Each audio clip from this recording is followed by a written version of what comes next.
Hello, coucou les amoureux. Je suis contente de passer ce petit temps après le travail pour partager ce lit solo avec toi qui est fidèle à ce lit solo, à cette liste de lecture. Et avant toute chose, je te remercie vraiment de prendre le temps de suivre, d'écouter, de regarder cette liste de lecture sur les lits solos. En fait, aujourd'hui, j'ai envie de te parler de la peur de demander de la peur de l'autorité et même pas forcément l'autorité gouvernementale, mais l'autorité hiérarchique.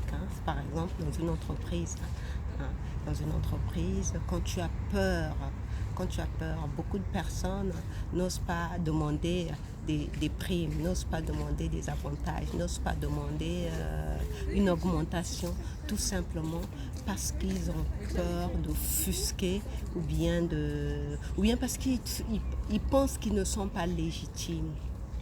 Or, je lisais un livre de Chris Voss qui est célèbre en tant que négociateur. Il a été le grand négociateur du FBI. Et il a écrit, je pense que le titre du livre, c'est Ne coupez pas la poire en deux. Je crois que c'est ça. Je crois que le titre du livre, c'est ça. Ne coupez jamais la poire en deux. Ça veut dire quoi? Ça veut tout simplement dire, il prend l'exemple de deux paires de chaussures. Alors, imagine que dans le couple, le mari, souvent c'est les femmes, quand il y a une sortie, qui veulent que leur mari soit présentable, et sauf si le mari lui-même, il est sapeur, comme on dit chez nous. Mais souvent, la femme va insister pour que le mari porte une chaussure de couleur, on va dire marron. Et le mari, par exemple, lui, veut porter sa chaussure noire. Alors, donc, lui, il a vraiment envie de porter la chaussure noire et la femme veut vraiment qu'il porte la chaussure marron. Donc, lui, pour ne pas offusquer sa femme et pour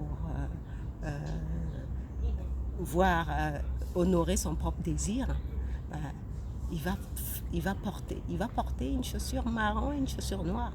C'est pas possible. Il ne peut pas porter une chaussure marron, une chaussure noire pour sortir. Ça ne se fait pas. Donc, c'est à lui de décider ce qui est le mieux pour lui. C'est pas à sa femme de décider. C'est à lui de décider il choisit la chaussure marron, mais pour de bonnes raisons qu'il va expliquer avec bienveillance à sa femme, qu'elle puisse comprendre, qu'elle puisse l'entendre. C'est ça l'art de la négociation. Donc Chris Voss, lui, il expliquait que tout dans ce monde se négocie, tout, quel que soit dans nos rapports avec nos enfants, dans nos rapports avec notre compagnon, dans nos rapports avec nos amis, dans nos rapports avec notre employeur. Tout se négocie. Et moi, j'en suis la preuve vivante parce que j'ai souvent négocié avec mon employeur. Au début, quand j'ai commencé à travailler, je travaillais à mi-temps. Et puis après, j'ai voulu que... je suis désolée, il y a des pigeons. Je suis dans le parc, des pigeons qui volent un peu partout. Je me disais, il faut que je m'arrête pour faire ce lit solo. Sinon, en rentrant chez moi, je n'aurais plus envie de sortir parce que, pour la simple raison que je fais du vélo en allant travailler et je le fais aussi au retour. Donc, je suis un peu épuisée par la journée de travail.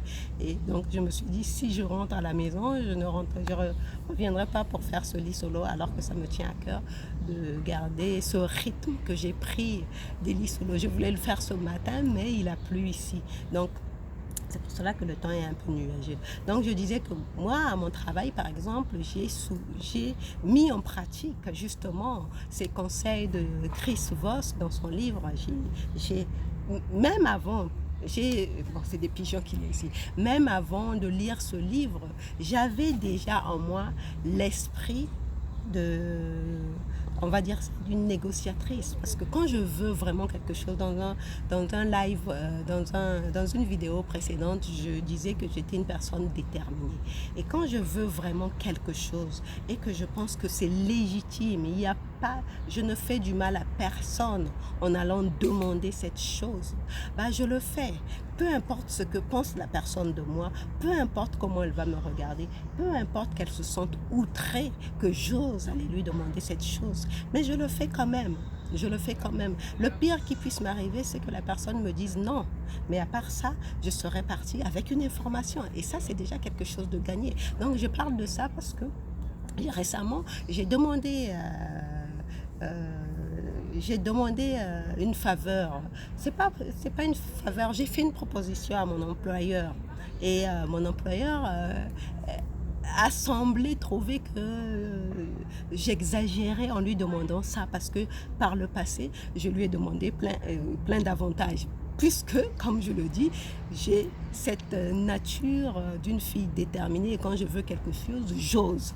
Donc, j'ose aller le faire. Et donc, avant cette proposition que je lui ai faite, bah, je lui avais demandé plein de choses que d'autres de mes collègues n'osaient pas demander. Déjà, j'étais à mi-temps, j'ai osé demander de passer à plein temps alors que je n'avais pas la compétence pour faire le travail qu'on me demandait de faire. Mais comme j'ai expliqué à mon employeur, je lui ai dit que j'avais besoin d'avoir plus d'heures de travail parce que un travail à mi-temps ne me suffisait pas pour la simple. Et puis, puisque j'avais besoin de plus d'heures de travail, je faisais un contrat ailleurs, je faisais un autre travail ailleurs.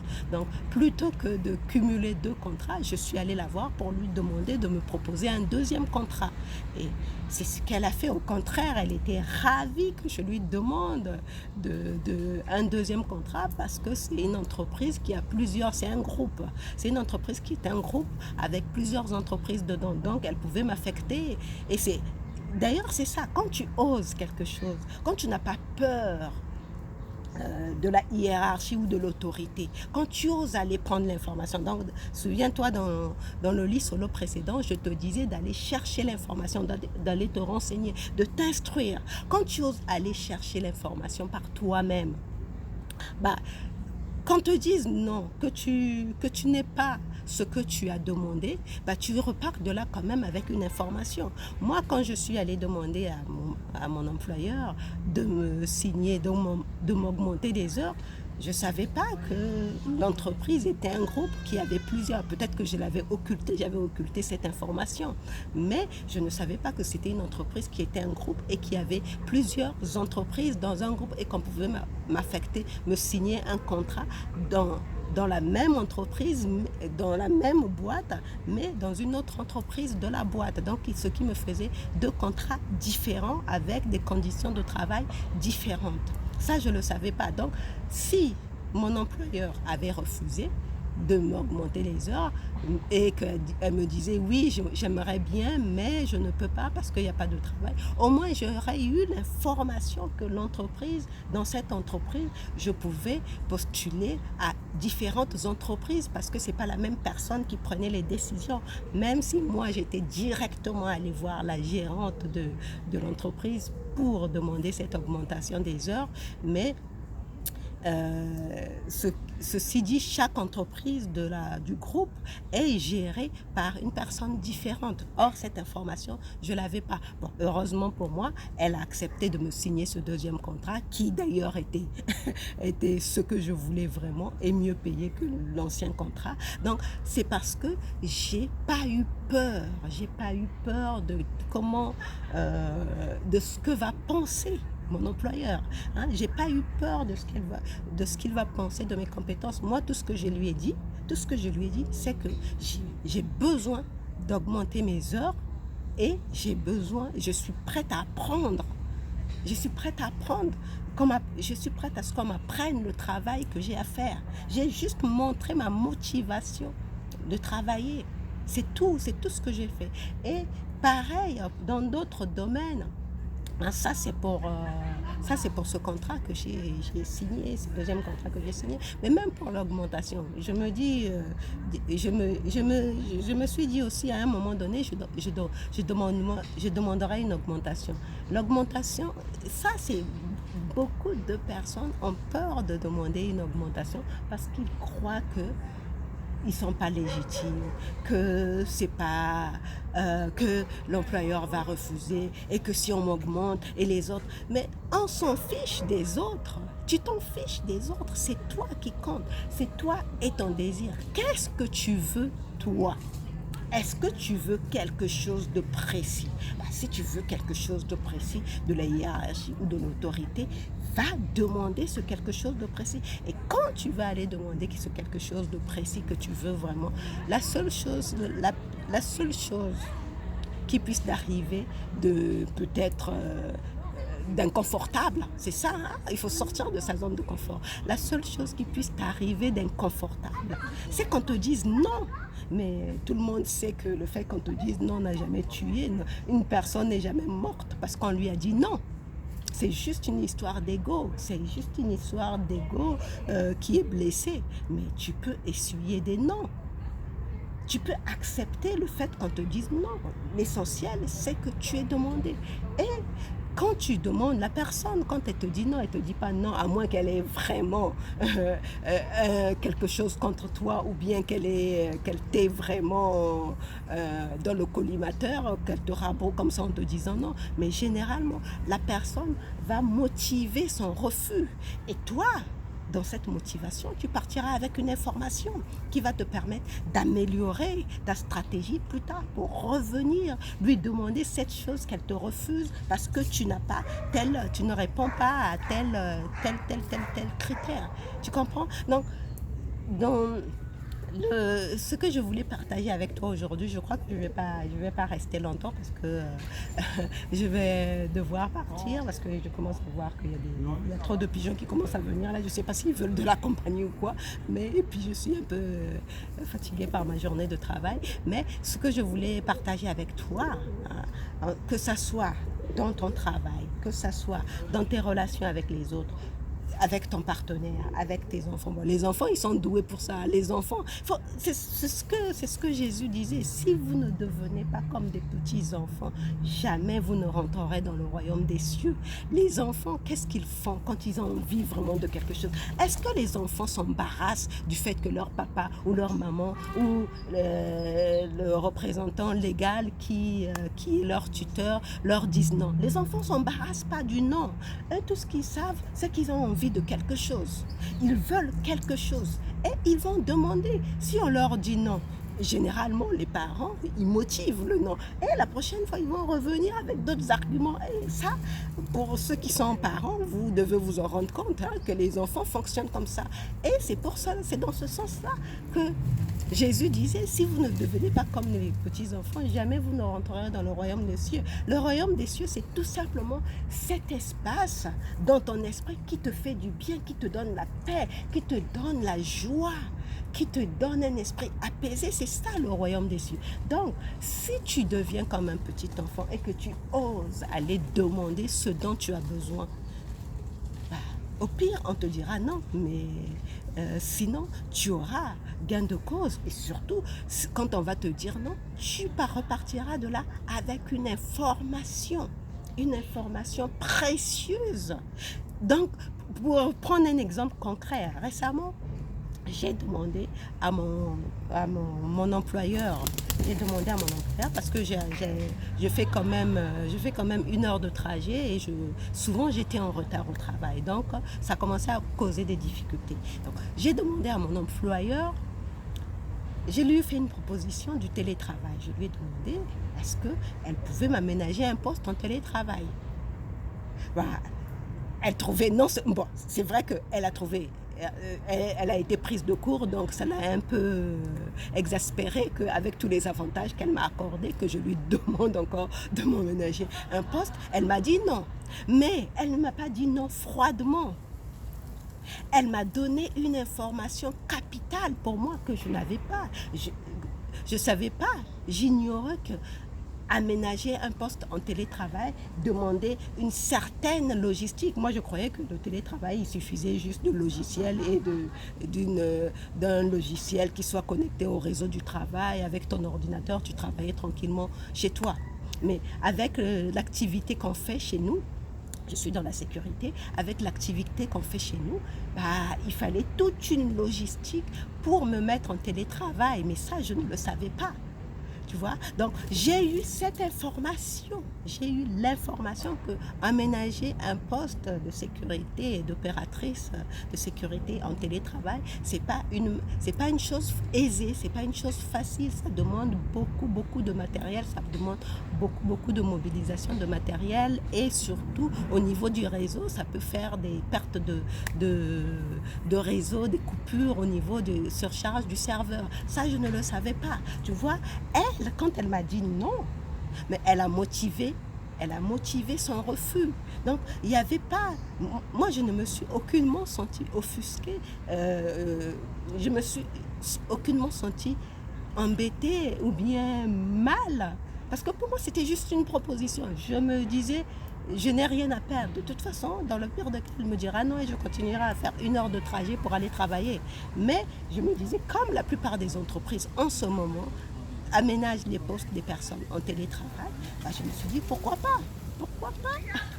Tu vois, donc ce sont des choses qu'il faut savoir et puis ne pas craindre d'aller chercher vraiment l'information. D'ailleurs, la responsable, la gérante de la boîte, elle m'encourage souvent à aller chercher l'information par moi-même.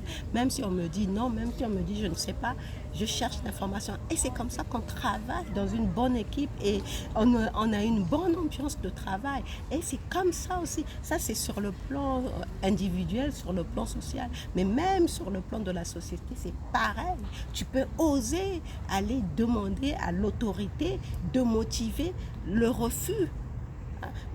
Quand une autorité te refuse quelque chose, moi je dis que je vis en France depuis 25 ans, mais à une époque on m'avait refusé les papiers. Mais j'ai demandé pourquoi on me refusait, il fallait qu'on me motive ce refus. Et j'ai fait des recours.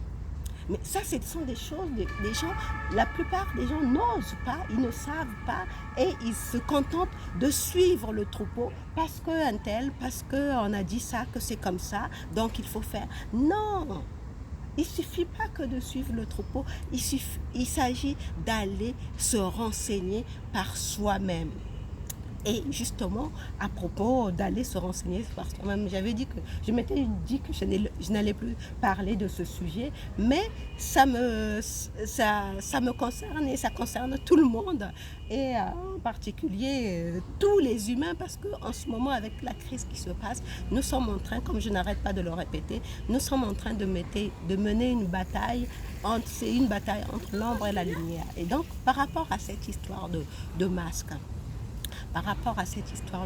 j'ai réalisé, bon, c'est peut-être un hors-sujet, mais je vais terminer par là, j'ai réalisé que, parce que moi je ne veux pas porter le masque, et c'est pour cela que je préfère aller au travail en vélo ou en voiture.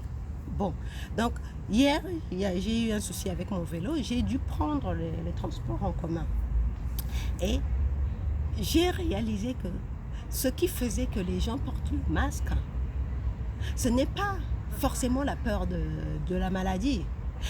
Je vais te poser une question. Si par exemple, on te dit, si tu ne portes pas le masque, tu vas attraper un virus mortel. Mais à côté, qu'on ne mette pas d'amende, qu'on ne mette pas d'amende, qu'aucun policier ne vienne te mettre une amende parce que tu n'as pas porté le masque, qu'on te dise seulement que si tu ne portes pas ton masque, tu vas attraper le virus. Est-ce que tu vas le porter tous les jours, ce masque ?